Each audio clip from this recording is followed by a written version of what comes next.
At i-share ko sa inyo guys dito sa Diklihon Woodwork guys kapag nagbabarnis ako ng solid wood furniture guys. At itong aking babarnisan nga guys ay dito na kami guys sa part na nililihan na ito ng aking youngest brother guys. Shoutout sa aking masipag na kapatid kay Gerald Katamin. At solid na solid ito guys na acacia wood at mahogany wood guys. Kung makikita nyo nga guys ay isang buong tabla ang sahig nito guys at ang kanya mga drawer guys ay puro din acacia wood. At isang buong tabla nga ang sahig nitong aking babarnisan guys at wala itong dugtungan guys. Tingnan nyo naman guys, napakaganda ng tingnan guys kahit hindi pa ito na fully finish ng varnish guys. At medyo matagal ko na nga ito nalagyan ng lacquer sanding sealer guys, kaya pinapaliha ko na ito guys sa aking kapatid guys at pinacheck ko na rin guys yung mga drawer para malagyan ko na ulit mamaya guys ng lacquer sanding sealer pang second coating. At nakaugalian ko na nga guys na lagi kong dino-double check yung mga drawer guys kapag may mga drawer yung aking mga binabarnisan, dahil kung minsan guys kapag nabarnisan na ito guys ay nagaganit na guys o maganit ng hilain.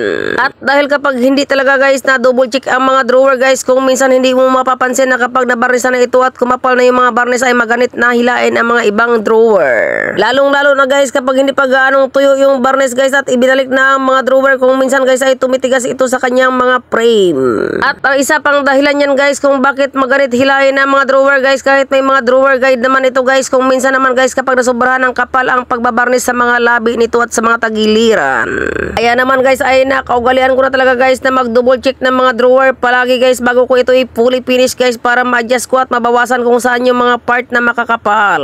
Para kapag nag-varnish na ako ng ganito guys at kahit paulit-ulit ko na itong varnishan guys ay hindi na ito gaganit kapag hinila, dahil nabawasan ko na yung mga part na makakapal at na-adjust ko na sila guys. Dahil napakahirap na talaga magbawas guys kapag nag-final coating na guys at natuyo na guys yung mga nilagay na varnish at na last coating na ito guys o nalagyan na ito ng top coat ay sayang na sayang lang ang mga pagod natin guys. Syempre guys kapag natapos itong varnishan guys at natapkot na guys o nalas coating nito guys at natuyo at nakita mo guys na magaganit pala yung ibang part ng drawer guys ay uulit ka na naman guys at magliliha ka na naman guys at magbabawas guys. At syempre guys pagkatapos itong bawasan o pagkatapos itong lihain yung mga part na magaganit guys ay hindi naman pwedeng hindi mo na babarnisan. Syempre babarnisan mo na naman ulit guys ng panimago na naman guys. Syempre mas mahirap na yun guys. At dahil puro solid wood nga itong binabarnisan kong upuan guys ay tinanggal ko muna at inalis ko muna guys isa-isa yung kanyang mga drawer guys para hindi ako mabigatan mag-isod-isod ito guys kapag umulan o kapag natapos ko na itong barnisan.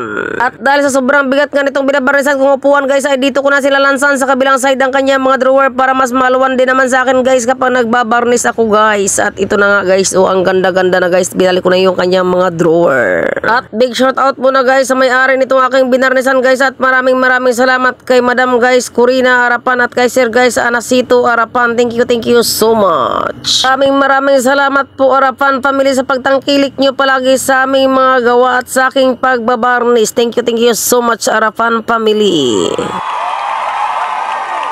At syempre guys, shoutout din guys sa ating classmate na content creator kay Sir guys Archie Marbilia Navarro. At shoutout din guys sa isa din nating classmate na content creator guys kay Sir guys Mikael Bulina Sulayaw.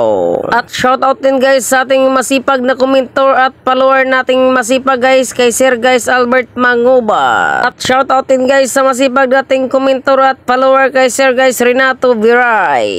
Shoutout din guys sa ating classmate na content creator kay Sir guys RB Val. At shoutout din guys kay Madam guys Rosa Milian Miliante. At shoutout din guys kay Sir guys Edgardo San Pedro. At shoutout din guys kay Sir guys RJ Soriano de Liosa. At shoutout din guys kay Sir guys Nonoy Villan Ityong Senior.